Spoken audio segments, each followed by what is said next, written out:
Hey guys, tonight we're slipping back through a curtain of drizzle, the kind that kisses your skin rather than soaks it, to an ancient capital where puddles glisten like liquid jade and the air smells faintly of lotus roots, wet stone, and old prayers. You're walking barefoot through the narrow lanes of Thang Long, centuries before the coffee shops and mopeds. The rain taps gently on the roof tiles above, a slow, deliberate rhythm, as if the sky is thinking about something, maybe about power, maybe about rice, maybe about how utterly miserable a palace gets when the laundry won't dry. You're not a royal, but tonight, you're in the company of one, a boy who became emperor, who stared out at rain-slicked courtyards, and asked, not why me, but why now? And let me tell you, if you'd been there that night, trying to get comfortable on a bamboo mat, while thunder pouted like a spoiled child outside the citadel walls, you wouldn't have slept a wink either. You'd probably be inventing festivals, anything, for distraction. So, before you get comfortable, take a moment to like the video and subscribe, but only if you genuinely enjoy what I do here.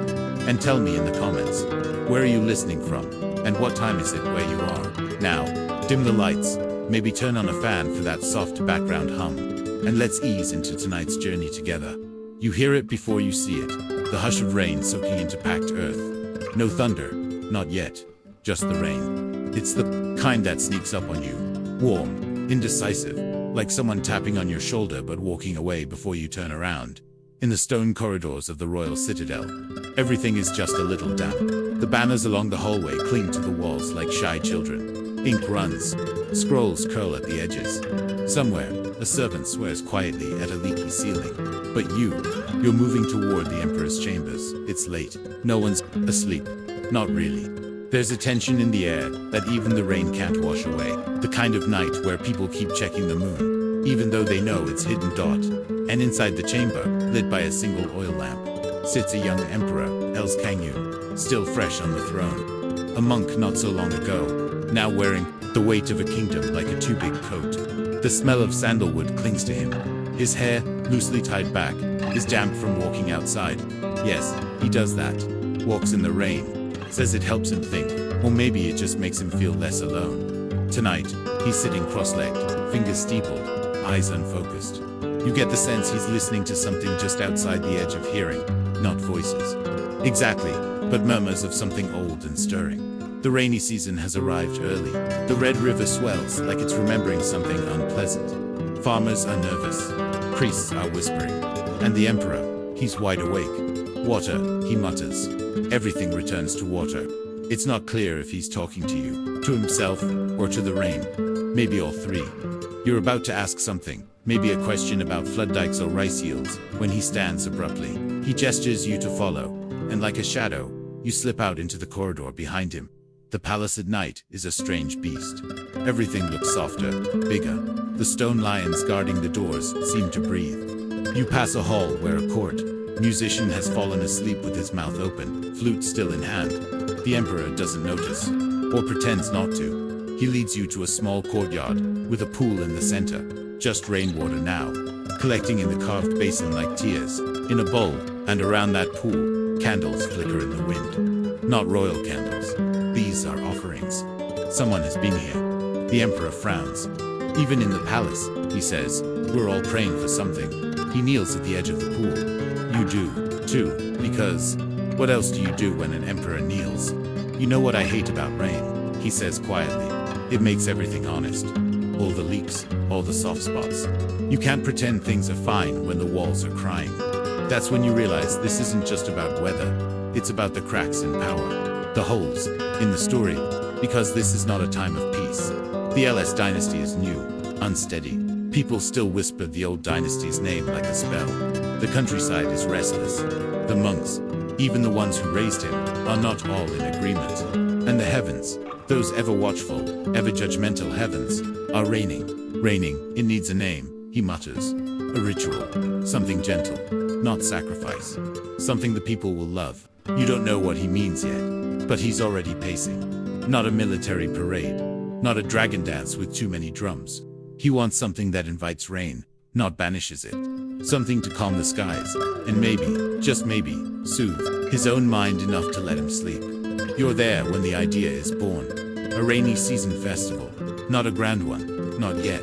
Something small, quiet, maybe near a river, maybe with food offerings and water games, maybe a ceremony at twilight when the frogs start singing. That night, in the lull between two downpours, Els Kangon begins to sketch the shape of a tradition, not out of piety, not entirely, but because sleep won't come, and neither will stability, unless he can find a way to hold this soggy kingdom together, even if only by threads of song, sugarcane, and floating candles.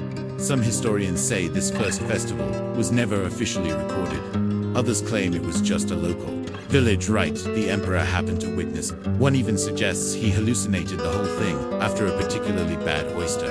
Historians, as always, cannot agree, but you were there. You saw the way the emperor's shoulders eased slightly as he stared into the rain. You heard the idea slip from his mouth like a prayer. And when he finally said, "Let the water bless us, not break us," you felt it, that quiet hum of something ancient beginning. You still feel it now, even as your fingers grow pruny from the damp, even as the sky grumbles again in the distance. You're only just beginning this journey. But the rain, well, the rain's been waiting for you a long time. You follow the emperor back into the palace through a side entrance that smells of wet lacquer and moss. Somewhere behind the thick curtains, a court scribe snores lightly. The emperor ignores him.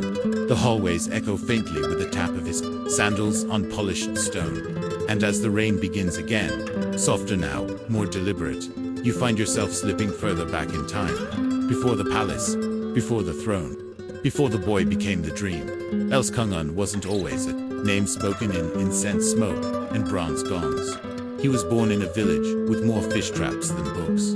A countryside child, raised near pagodas and paddy fields, where frogs sang louder than priests. His mother was said to be a peasant woman of uncommon grace. His father, well, there are three competing stories. One says he was a monk. One says a wandering noble. And the last, the most dramatic, naturally says he was a celestial being disguised as a bird who vanished after leaving an egg behind. The egg part, you'll be shocked to learn, is mostly metaphorical. Probably, but the thing about Els Kangon is, everyone agrees he didn't belong entirely to the earth. Even as a boy, there was something elsewhere about him. Teachers said he stared too long at clouds. Neighbors claimed flowers bloomed in his footsteps, though that was likely just a coincidence involving fertilizer. At age 7, he was sent to a Buddhist temple in CPHP, where the abbot, LKH Van, became something between a father and a prophetic HR manager. The boy wasn't just smart, he was still that unnerving, calm sort of smart that makes animals approach and adults double-check their wine. You're standing behind him now, in the temple courtyard. The rain hasn't come yet, just a thick, golden heat before the storm. A dragonfly lands on his shoulder and he doesn't flinch. He's memorizing sutras, but not just reciting them. He's rewriting them in his mind, turning lines into stories, stories into plans. You don't realize how strange that is until you see the other boys, fidgety, sleepy, smacking mosquitoes. And then you see him, utterly still. LKH Van watched him with narrowed eyes, said nothing. But later that night, the abbot wrote a note in his private journal. This child will shape rain. No one knew what he meant, including him. Years pass. The temple grounds blur into rice fields. The boy becomes a young man, quiet, observant, with that same soft tread, like someone who'd lived in many places before this life, and still wasn't quite used to noise. It's said that one day, during a summer drought, while the villagers prayed for rain with gongs and incense, the young Els Kangon walked into the middle of the field, looked up, and simply asked, and a cloud appeared. That's not recorded in any official text, of course, but old farmers swear it happened. And as we've established, farmers don't lie, except about fish size and crop yields, but never about clouds. By the time he reached his late 20s, he had become a minor official, not ambitious in the typical sense. No bribes, no flattery, just competent, freakishly competent. The kind of man who could rearrange a tax system in a week and still find time to help an old woman fix her roof. His popularity was troubling. To the palace, at least. Back then, the La dynasty was crumbling like rice paper in soup. Emperors were dying mysteriously. Regents were appearing even more mysteriously. And the people, they were stuck in a mudslide of taxes and wars and unreliable umbrellas. And then came the dream. You're sitting in the back of a smoky temple now, pressed between two court eunuchs, pretending not to gossip. It's late. Candles flicker. The Current Emperor Lelonghan is gravely ill, or pretending to be. Hard to tell with him. Suddenly, a monk stumbles into the hall, drenched in sweat, his eyes wild. He says the mountain god spoke in his dream. Said the capital must move north. Said the new ruler must be one who walks like mist and speaks like river stones. Said his name, wait for it, begins with L. Subtle, right? And within days, a man who had once quietly stacked rice ledgers is swept into a position of power. So fast, his feet probably didn't touch the ground for a week. You don't see the coup, you see the morning after. You're watching him, Els Kangon, alone in a half-lit chamber, now robed in imperial yellow that still smells like new dye. He doesn't look triumphant. He looks deeply tired. Not physically, like someone who finally got handed the guitar and realized the stage is on fire. And somewhere outside, the first rain of the season begins. Light, tentative, like the sky, too, is unsure about all this. That night, Els Kangon dreams again, of rivers partying, of candles floating, of children laughing in ankle-deep water. And in that dream, a voice says, if you fear the water, you will never lead. Some say that was his conscience. Others say it was divine revelation. And one oddly persistent theory says it was just indigestion from too much taro. Historians still argue over what the dream meant, or whether it even happened. But you were there. You saw how he woke with a gasp, and looked out the window like he recognized the rain. And the next day, he began drafting plans to move the capital to a place he called Thanglong, the rising dragon. The dragon, of course, being metaphorical. Probably. Rain has always been more than weather in Vietnam. It's memory, it's punishment, it's luck, or loss, or both, depending on who's telling the story. And tonight, as it slides down the ancient tiles above your head, it carries whispers from that dream, that monk, that moment. Els Kangon didn't just walk into history. He dreamed his way there. And that dream, it's not finished yet. The rain hasn't stopped since yesterday. Or maybe the day before. Time gets funny when everything's gray and damp, and your sleeves stick to your arms like second skin. The palace smells like wet silk and mildew, with a faint undercurrent of incense, the kind that's supposed to chase spirits away. But mostly just smells like old wood and patience. You're watching the Emperor again, not as close this time, more like trailing behind. His footsteps are quiet, but deliberate. There's a rhythm to them, like someone slowly forming an idea with each step. And tonight, you realize something. He's not planning a festival to impress the heavens.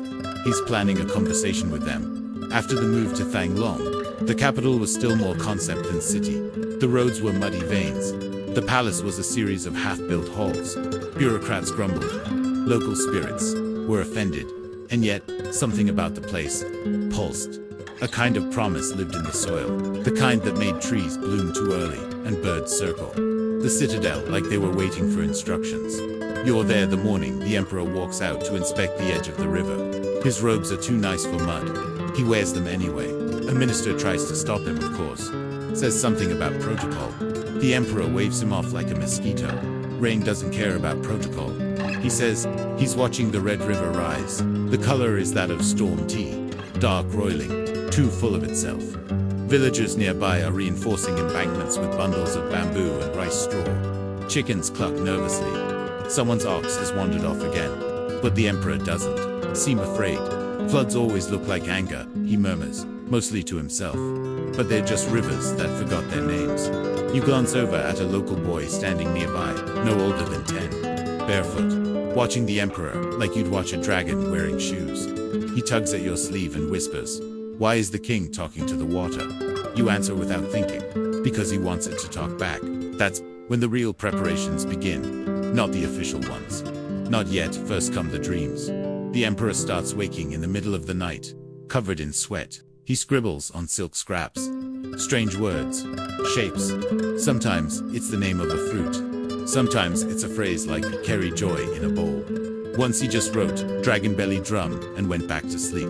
The court physicians are concerned. The court priests are more concerned.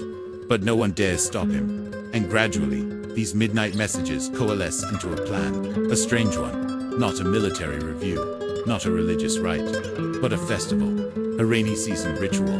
One that doesn't pray for the storms to end, but invites them in like honored guests. The first draft of the celebration is charmingly chaotic.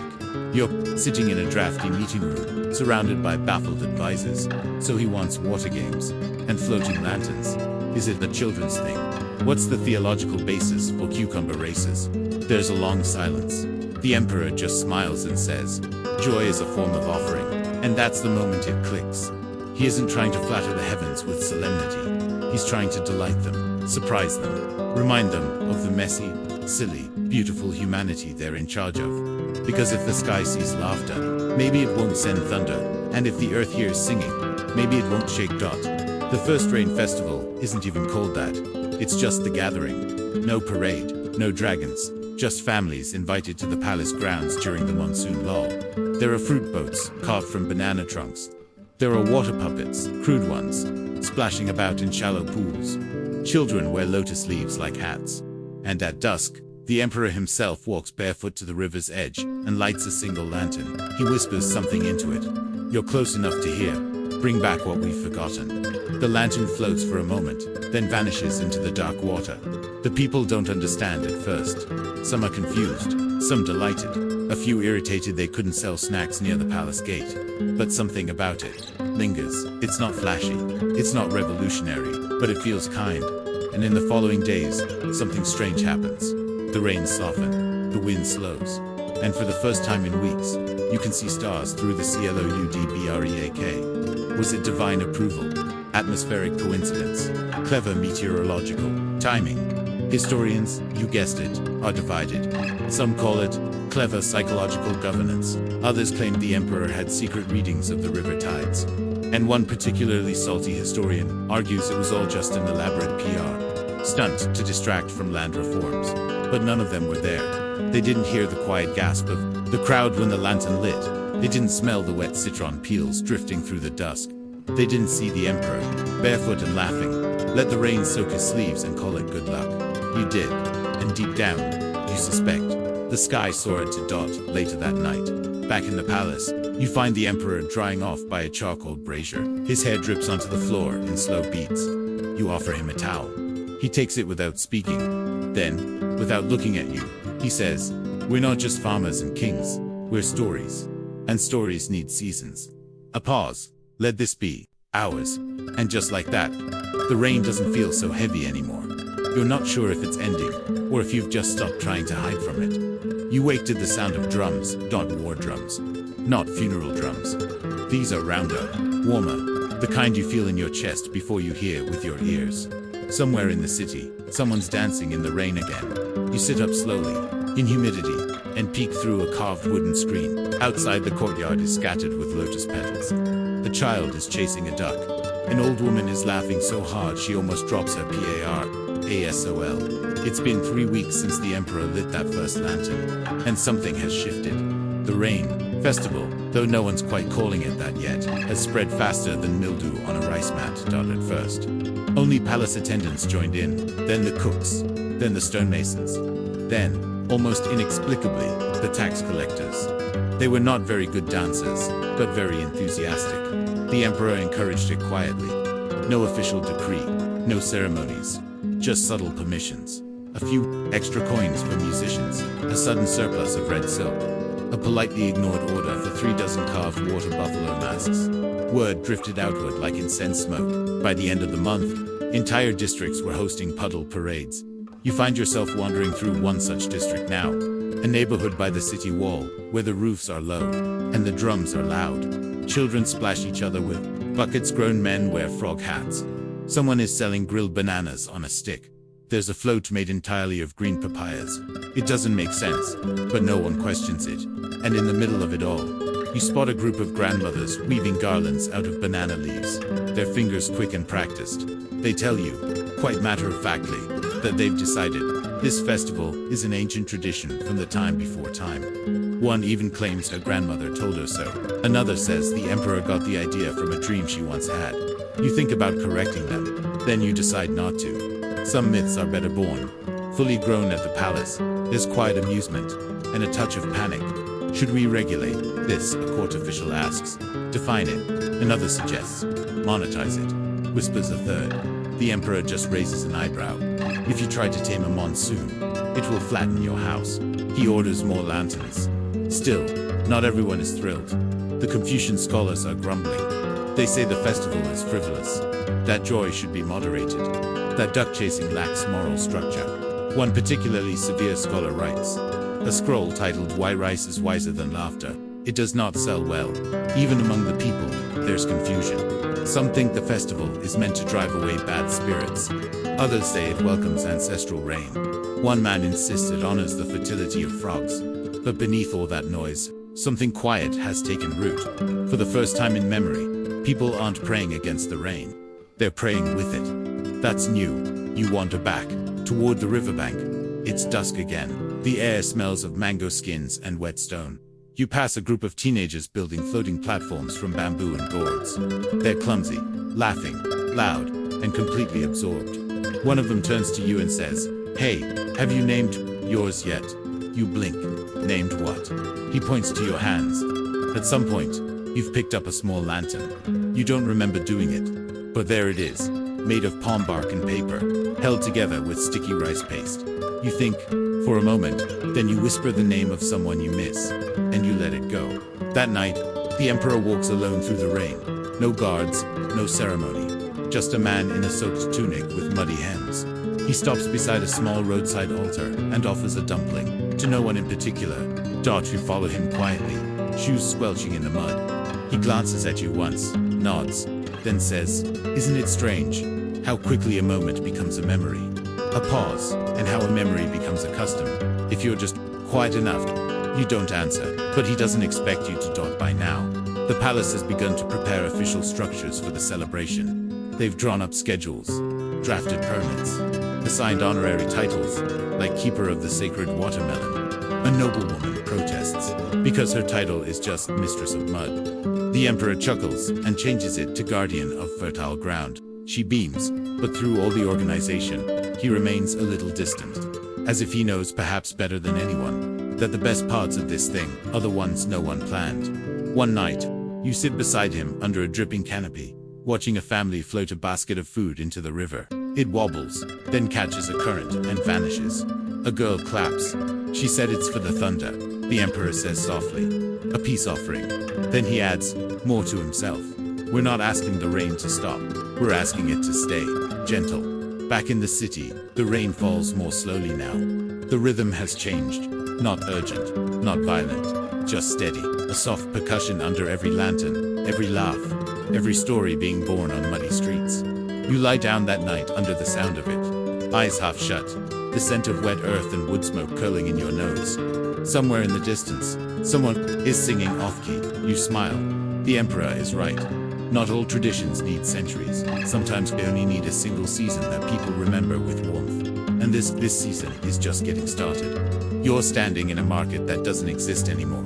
It smells like lemongrass and river mud. The kind of place where every stall seems to lean slightly to one side, like it's in on a secret.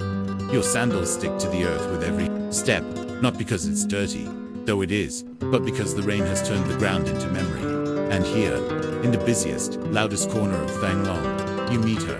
Her name is Ba Ngmg. That's not her real name probably. No one agrees on that part. Some say it was Deem. Others say Achin. One old monk insists it was just Bat. But everyone remembers her nickname, Five Enough Auntie. Because, as the story goes, she always said, "Five's enough. 5 lanterns, 5 sweets, 5 rounds of rice wine.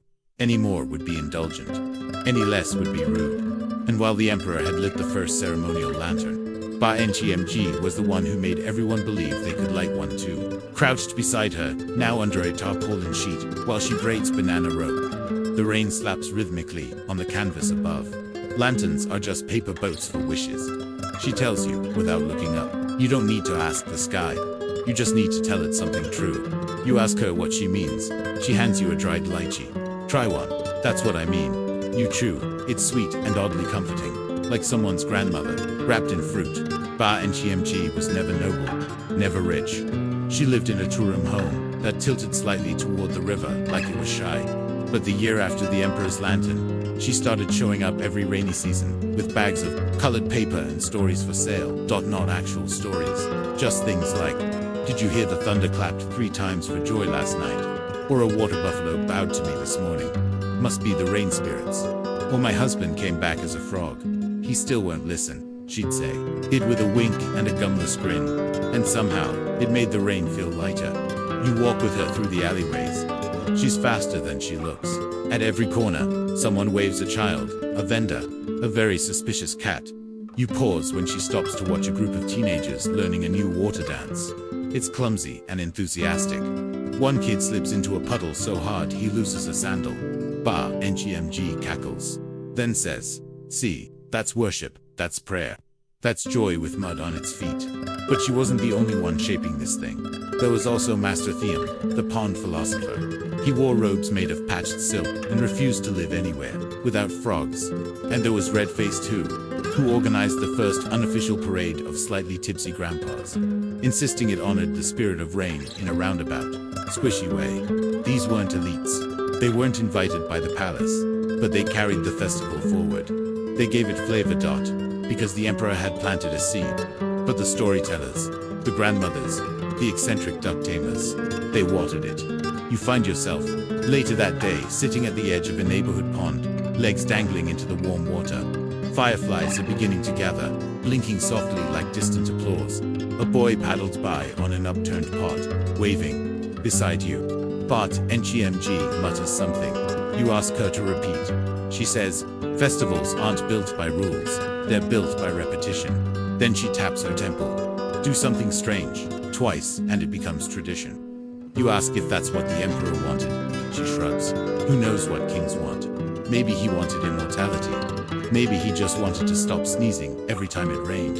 Then, quieter, but I think he wanted to make people less afraid of water. And that's the curious part. You begin to notice it now. This gentling, where once the rainy season brought dread, flooding, rot, sickness, now it brings anticipation. People sweep their doorsteps instead of sealing them. Kids dance, rather than run inside. The city is learning to laugh wet. You return to the palace a few nights later. It's quiet, the kind of quiet that listens. You find the emperor standing by a half-lit courtyard, watching rain gather in a bowl-shaped lotus. It overflows slowly, rhythmically, like a sleeping breath. He speaks without turning. I saw a child floating paper birds today. You nod. She named them after clouds. Another pause.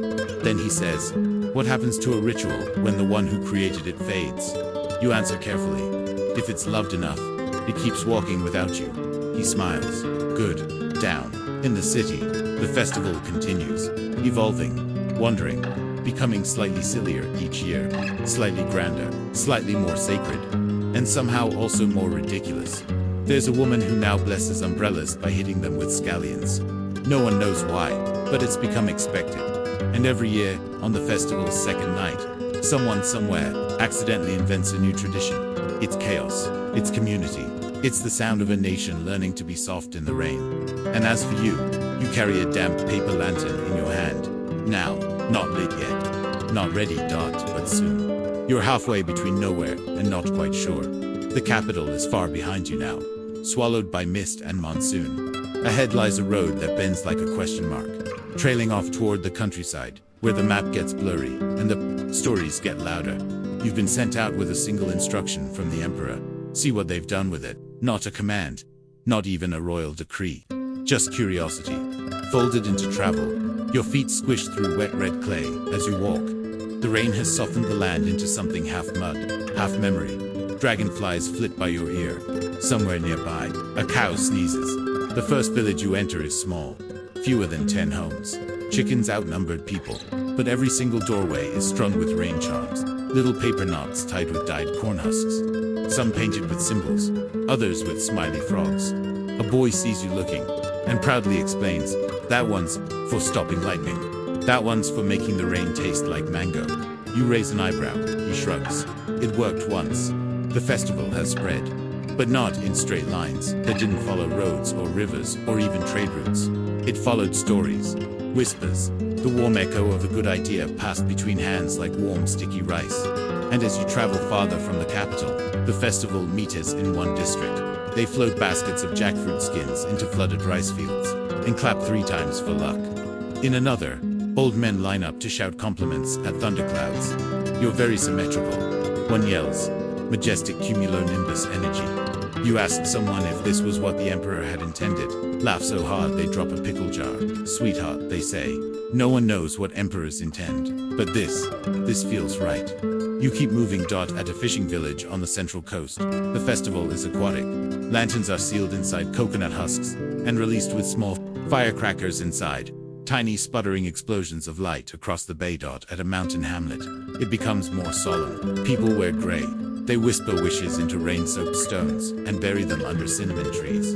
One monk explains, "We believe the rain remembers, so we tell it what to carry." You nod, even though you don't fully understand. But that's the thing with sacredness. It often arrives cloaked in confusion. Along the way, you collect odd little souvenirs. A whistle carved from driftwood that sounds like a sad duck. A raincoat made of banana leaves, surprisingly effective. A coin, etched with the word plop, everywhere you go. Someone adds a little more nonsense to the festival, and somehow it all makes sense. You ask a grandmother in a tea shop how the rainy season was celebrated before the emperor's lantern.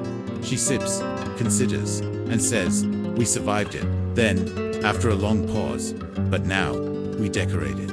Still, not everything is joy. There are whispers in a valley town of a drought the year before, that the festival felt hollow, that no one danced because the ground cracked beneath them, that when the lanterns were lit, they hung limp in still air, and people wept quietly instead of laughing. A farmer tells you, voice low, it's not always easy to love the rain, especially when it forgets to show up. And yet, the festival still happened, even in silence. Even in dryness, they made lanterns out of dust. They sang songs for clouds that never came. Faith, it seems, isn't about results. It's about showing up anyway. Your path loops toward the mountains now. You spend a few nights in a hilltop temple where novice monks practice a rain dance involving synchronized sneezing. It is exactly as chaotic as it sounds. One novice offers you pickled starfruit and says, "We believe the rain is an old soul. It likes being talked to." You ask what happens when the rain replies. He shrugs, "We get better crops," or soggy laundry. Either way, it's a conversation. By the end of your journey, your legs ache, your pack smells like damp incense, and your heart feels oddly full. You've seen this little invented thing bloom into 1,000 dialects, a song with no fixed melody but infinite verses, some joyful, some absurd, some half prayers, half dashed giggles, and somehow, it all points back to that one night, that one lantern. You return to the capital by oxcart. It's nearly festival season again. The roads are sticky. The air smells like approaching thunder. You pass a group of children, drawing frogs in the mud with their fingers, humming the same melody you heard in the hills, the coast, the tea shops. Different words, same rhythm. You ask them where they learned it. One girl says, "We made it up." Another adds, "Or maybe it was in the rain." You smile, because by now you understand something important. The festival didn't spread by royal order, it spread like water, following gravity, cracks, laughter, grief, the contours of a country learning how to hold joy without explanation. And in that, perhaps, is the real invention. Not a lantern, not a ritual, but a reason to look up. When it rains, it starts with a trumpet. Not a literal one, although someone does try to play a gourd like a trumpet later, and it sounds like a goose having an existential crisis. No, the trumpet here is metaphorical, an official decree, printed in crisp, black ink on stiff, pale paper, and carried across the empire by couriers in green robes. The rain festival has reached the ministries, and they have notes. You're back in Thanglong when the announcement comes. It's early morning, the sky still, unsure whether it wants to drizzle or sweat. You're sipping tea on a stone step when a boy runs past, waving a proclamation like it's a kite. You follow the excitement to the central plaza. There, nailed to a rain-swollen bulletin board, is a long document titled, "On the Regulation, Clarification, and Formalization of the Rain Lantern Observance." You sigh, because nothing kills a vibe faster than a committee. The document is long, dense, fragrant with bureaucracy. It outlines official dates and acceptable duration no more than 5 days, no fewer than 3 approved colors for lanterns, earth tones encouraged, avoid excessive glitter, permissible aquatic animals for inclusion in ceremonies, goldfish, yes, eels, no, frogs, only symbolic, guidelines for incense quantity, chant volume, and parade float structural integrity. There's even a section about licensed puddle performers. You're not sure what that means. You're not sure anyone is. You wander through the market that day and hear the reactions ripple. Some people are annoyed, some laugh, some are suspicious. They're afraid of joy. A vendor mutters, adjusting the duck mask she wears for the festival. Afraid we'll start worshipping rain more than rulers. Another grumbles, just wait. Next year we'll need permission slips to splash in mud. A monk nearby chuckles. Well, at least the eels are safe now. Still, it's not all doom. Some elders see the decree as protection. Structure helps tradition survive, one tells you. Otherwise, it fades. And to be fair, the festival is growing unwieldy. Last year, someone tried to host a competitive rain gargling contest. It did not end well. There was also a brief frog costume cult in the north. It did end well. They made soup afterward. Maybe guidelines aren't such a terrible idea. Maybe a week later, the capital hosts its most official rain lantern festival to date. You watch it unfold from a rooftop covered in moss. The parade is orderly. The floats are inspected. The music is rehearsed and regulated to 85 beats per minute. And yet, it's beautiful. The lanterns still float. Children still giggle. One of the ministers, in full regalia, slips in a puddle and invents a new dance move on the spot. The crowd erupts. Laughter bounces off tile roofs like startled birds. And just like that, the rules soften. Because you can't legislate delight. Later that night, at a quiet tea stall, you spot the emperor again. No guards, no fanfare, just a tired man sipping something dark and herbal, while the rain paints the street with light. He gestures to the empty stool beside him. You sit. I heard, he says softly, that someone tried to outlaw eels. You nod. Yes. Strong feelings about their slippery symbolism. He smiles. Bureaucracy is the art of naming puddles dangerous. A silence settles. Then he says, I didn't expect it to spread this far. You ask if he's glad. He doesn't answer directly. Just watches a lantern drift by in a roadside ditch, glowing faintly like a firefly with stage fright. Then he says, they call it mine, but I think it belongs to the rain now. That night, you walk through the city as the festival winds down. Lanterns bob in every gutter. A cat licks rain from a leaf. Somewhere, a child yells that they saw a cloud shaped like a turtle in a hat. You pass a group of teenagers in matching robes, clearly trying to follow the official protocol. But midway through their chant, they burst into laughter and run off into the drizzle. You don't stop them. No, one does. Because the rain isn't listening for correctness, it's listening for joy. The next morning, the decree paper is still posted. But someone's drawn a little cartoon frog in the corner. He's holding a tiny lantern and winking. Someone else's edition reads, reminder, rules are just suggestions with better fonts. And beneath that, in smaller handwriting, long live the soggy weirdness. You smile, because no matter how many trumpets sound, the heart of the festival stays puddle soft, untamed, unfolding, utterly ungovernable. You smell them before you see them, not in a bad way. No unwashed armor or rotting provisions here. More like soap, foreign soap, and leather that's been oiled within an inch of its life. The kind of scent that says, hello, we invented linen napkins. The envoys from the West have arrived, and they've brought umbrellas. You're back in the lowlands when it happens.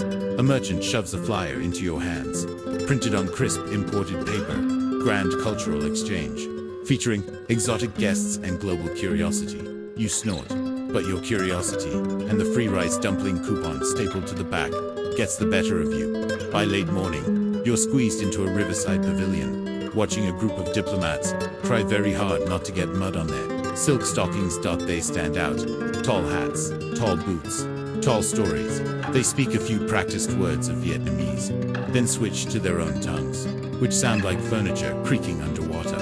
The local officials are polite. The emperor is nowhere to be seen, which is probably wise. His feelings about formal ceremonies have grown increasingly. Humid. You overhear a translator ask the foreigners what they think of the rain festival. One of them raises an eyebrow. Charming, very provincial. You nearly choke on your dumpling. Later that day, a small incident occurs. One of the envoys, a particularly proud one, with a cane shaped like a swan, tries to improve the festival by handing out pamphlets about proper rain attire for civilized societies. He then proceeds to scold a child for dancing barefoot. In a puddle, the child retaliates by launching a toad directly into his lap. It is objectively hilarious. Unfortunately, it causes an uproar. The foreign camp demands an apology. The locals demand a sense of humor. You watch it unfold with a mix of dread and glee. The next morning, the emperor finally intervenes. Not with a speech, not with an army, with a gift, a single lantern, with a scene of a frog riding a cloud, delivered directly to the lead envoy's tent with a short note. Let it float. Or don't. The rain will fall either way. You're not there to see the envoy's face. But you are there that evening when his entire delegation shows up, soaked, shoeless, and quietly stunned, at the local parade. One of them is even holding a lantern. Something shifts. Over the next few days, the foreign guests start to soften up. They stop correcting people's grammar. They try fermented plum juice without gagging. They attempt the rain chant. It's a mess, but earnest. One even joins a puddle race and comes in second.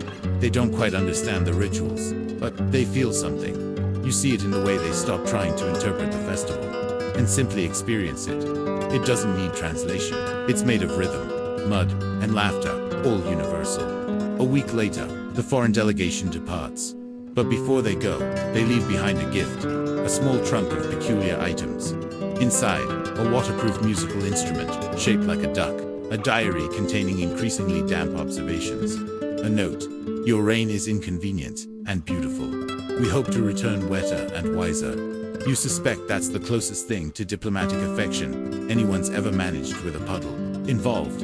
Back at the palace, the emperor hears of this and raises an eyebrow. He mutters, "Did they actually ride a water buffalo?" His scribe nods. The emperor sighs. "I can't decide if that's an insult or enlightenment." You don't weigh in. Instead, you hand him the foreign duck instrument. He stares at it, gives it an experimental squeeze, and blinks when it makes a sound like a sneeze underwater. Then, quietly, he laughs. And that's the thing. The rain this festival has become a translator, not of words, but of weathered things. Old sorrows, shared joy, stubborn dignity. It doesn't speak your language. It speaks in slipperiness. And sometimes, that's enough. Asterisk. Asterisk. You know it's coming, the moment the frogs start acting weird. And that's saying something. Frogs always act a little off. But this time, they're out in broad daylight, lined up like tiny wet judges along the edge of the rice fields, blinking in unison. One even appears to be wearing a crown made from a flower petal. You squint. You blink back. The frog does not flinch. Something is about to go very, very off. Dash script. It begins in a village on the northern delta, known more for its pickled lotus roots than for rebellion. For years, they've followed the emperor's guidelines for the Rain Lantern Festival. 3 days. Approved colors. No unauthorized aquatic creatures. But this year, they go rogue. You arrive to find the place transformed, not decorated, possessed. Lanterns, shaped like clouds, hang from bamboo stilts, drifting eerily in the breeze. Puddles have been dyed pink with hibiscus tea. The villagers wear hats made entirely of pond moss. And someone's built a giant paper MCH toad that belches incense when the wind hits it right. No one is sure what day of the festival it is. No one cares. You ask someone what's going on. They reply, "The rain told us to loosen up." It's not chaos. Exactly. More like extremely damp jazz. Everywhere you look, tradition is being reinterpreted. Instead of chants, they hum into bowls of rainwater until it vibrates. Children raise snails along miniature canals. A group of elders creates rain symphonies by drumming on banana leaves with spoons. There's even an unofficial booth titled "Tell a Frog Your Secrets." You try it, the frog doesn't respond, but you feel seen. Of course, word gets out. A few days later, a delegation of festival inspectors arrives, holding clipboards and wearing matching sandals with far too many straps. They walk around, tutting. "This was not in the decree," one murmurs. Another shakes their head gravely. Unregulated amphibian involvement. The head inspector tries to shut down the festival. Tries, but then someone offers them fried rice inside a hollowed-out lily pad, and, well, everyone has a price. By nightfall, the inspectors are dancing under a top made from stitched-together ponchos, singing a song that's mostly just the word "soggy," repeated in falsetto. One of them is cradling a toad like it's a newborn. Glance over at the original festival coordinator, an old man with eyebrows like mossy umbrellas. He grins. They needed this. Too many rules turn joy into homework. You nod, then sneeze. The air smells like wet citrus and mild revolution. A few days later, you write to the emperor. You're not sure why. He never answers letters directly, but this time, you feel like you should know. You describe the chaos, the colors, the frog symphony. You sign it, respectfully yours, just a wet person doing their best. A week passes. Then, one morning, a reply arrives. Not from the emperor, but from a court scribe. It's only one line. The rain has never signed a form in its life. Why should we? You smile, you don't frame it. You carry it in your pocket, right next to your carved stone frog. Back in the capital. Change seeps in slowly. Not as decree, but as rumor. A festival in the mountains used only echoes as instruments. A coastal town replaced all its lanterns with jars full of glowing beetles. Someone in the imperial kitchens developed rain rice, cooked by leaving it out during a specific kind of drizzle. Not all of it sticks, but none of it disappears. Either. The rain doesn't erase. It layers, and somewhere in the margins of a dusty old scroll, a court historian writes, "This is no longer an emperor's festival. It is a rain-shaped rebellion. A joy that drips through cracks in the law. No signature, just a drawing of a toad with a smiley face. Because history isn't written by the winners, it's written by the soggy. It starts with a nap. Not yours. Technically, you're wide awake when the dreaming begins, sitting under a palm leaf awning, sipping something lukewarm and questionably fizzy, watching the rain do its usual soft percussion on the clay tiles. But beside you, a fisherman falls asleep, and the moment he does, he starts talking, not mumbling, not snoring, full-on storytelling. The frogs used to be priests, he murmurs. They rang bells underwater, and the bells never stopped. You glance around, no one else reacts, because this isn't the first time this has happened. Welcome to the festival of forgotten things. No one planned it, no one named it, it just began showing up. Roughly on the 13th day of the rainy celebration, like a stray dog that knows when dinner's ready. You've wandered into a region where the rain seems to drip, not just on your head, but inside your skull. People don't dream here. They shared by the second day. The whole town is in a trance. At night, entire families gather in silence as one person begins to speak in their sleep, telling stories from someone else's life. An old woman dreams of a boy's runaway kite. A butcher dreams of a language he's never learned, but knows. A child dreams of a pond filled with mirrors that never show your face. It's not eerie, it's familiar, like remembering a lullaby. You don't remember learning the theory. Because of course there's a theory, is that the rain here carries memories. They say the clouds above this village drift lower than usual, scraping along the tops of ancient temples. They gather stories the way your clothes gather scent, subtly, constantly. Then, when they rain, they drop the memories off. And if you're nearby, especially if you've eaten too many fermented jackfruit sweets, you might just become the rain's courier. Org's notebook. You test it. You find a quiet spot by the flooded path, and close your eyes. And sure enough, something opens. You see hands weaving a lantern, not yours, a child's voice. Then a memory that doesn't belong to you, standing ankle deep in rainwater, waiting for a letter that never came. When you open your eyes, you're crying, but softly, without panic, the kind of tears that wash, not break. Some historians would scoff at all this. Rain doesn't have memory, they'd insist. But some do take it seriously. One researcher, famously sleep-deprived and twice exiled, claimed to have mapped a cognitive geography of the rainy season. Certain regions where the monsoon triggers shared hallucinations. He was last seen heading into the northern marshes with only a wet notebook and a frog compass. He hasn't returned. The frog compass has. Word of the dream rain spreads. Pilgrims arrive. Mystics, insomniacs, poets. With too many vowels in their names, they come to sleep. To listen, to maybe hear the past through someone else's voice. The town adapts. An entire pavilion is built, just for napping, lined with soft mats, hollow gongs, and jars of pickled lotus root for dreams.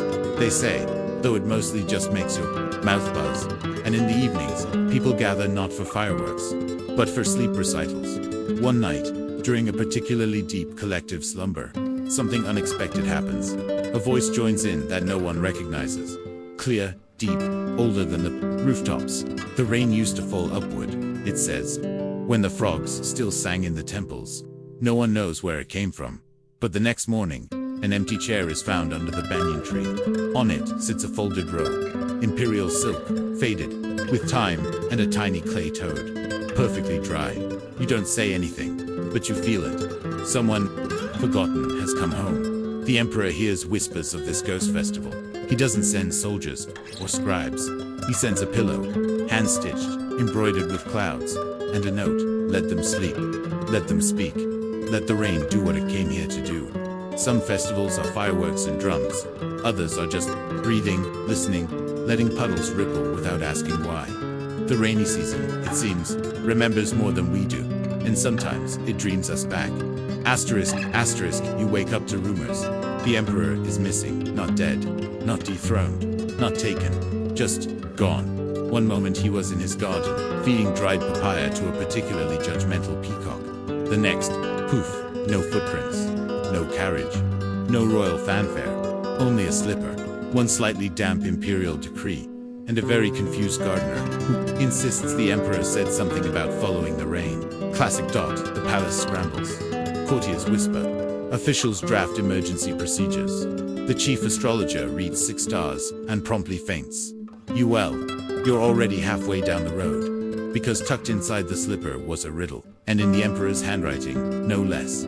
Find me where the frogs don't echo, where lanterns sink instead of float, where the sky forgets its reflection. You fold the note and sigh. He's made the entire country into a soggy escape room. It begins with puddles. You follow them, not the shallow ones that kids splash through, but the old, deep puddles that refuse to dry even when the sun is out. Locals called them memory bowls. You kneel beside one and drop a pebble in. Doesn't splash. Instead, the water shivers, then reveals an image. The emperor, sitting beneath a tree shaped like a spiral, humming to himself. You look around. No spiral. Trees in sight. Yet next stop, the marsh village of Tahoe. They speak in riddles here. You arrive to find a market where prices change depending on cloud shape. A woman in a hat shaped like a snail gives you a paper lantern. Don't light it, she warns. Let it drown. You find a quiet pond and do as she says. The lantern sinks slowly, deliberately, and disappears. When it does, a ripple spreads, forming words in the water. The emperor is learning to float. Your jaw tightens. You have so many follow-up questions, but water has never been good at interviews.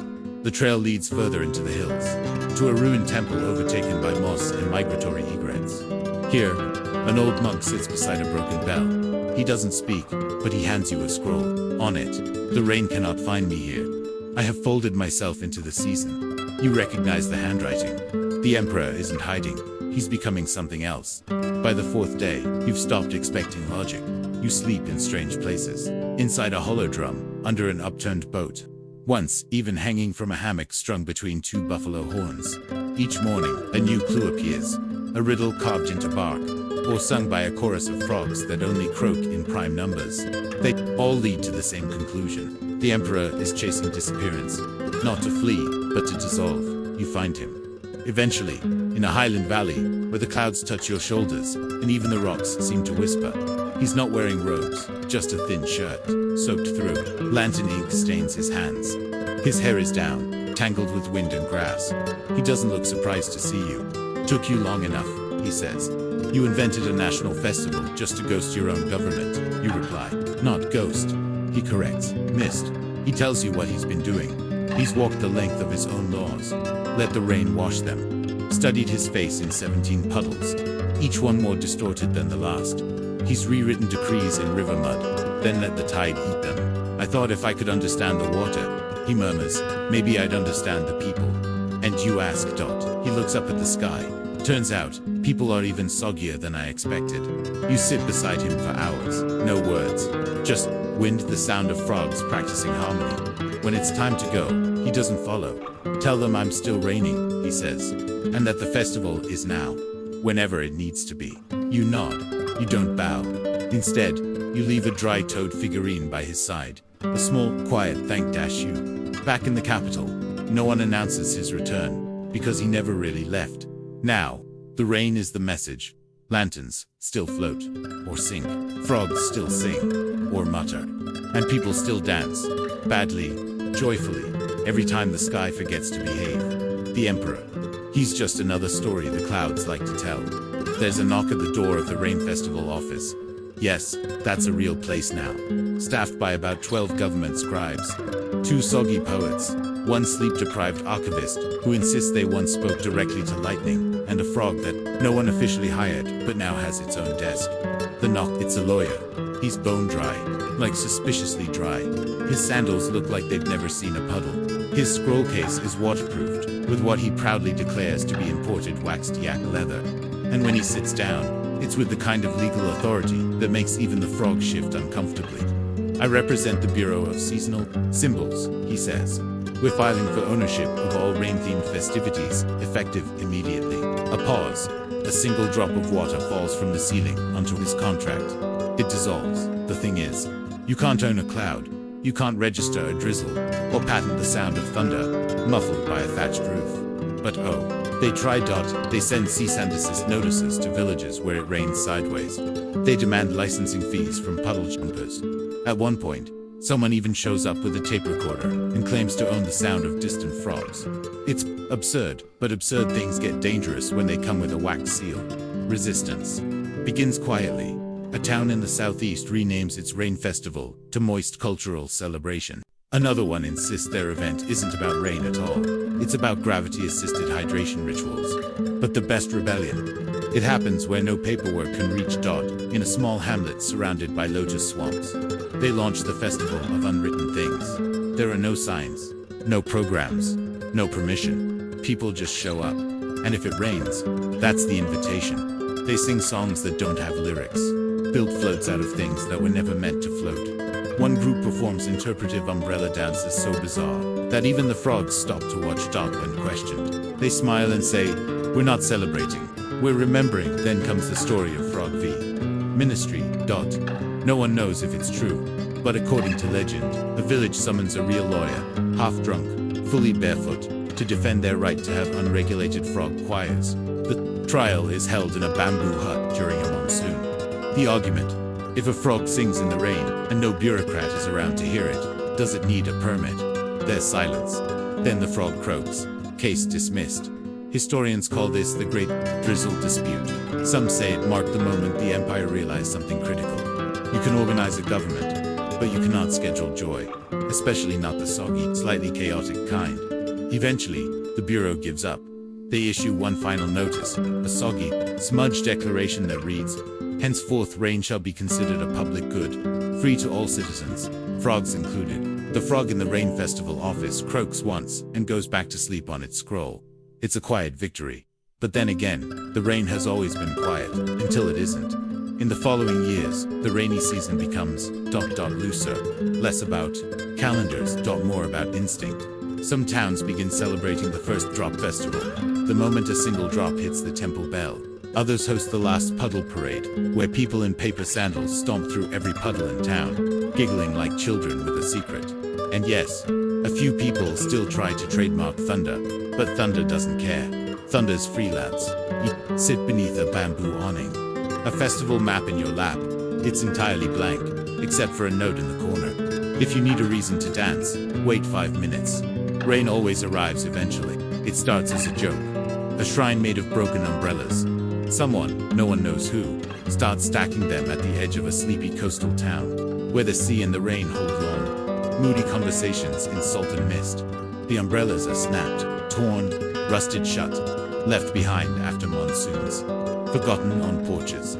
Tossed by tourists. One morning, there are 4. By the end of the week, there are 30-7. By the next moon, the locals have begun leaving offerings. Not big ones, just little things.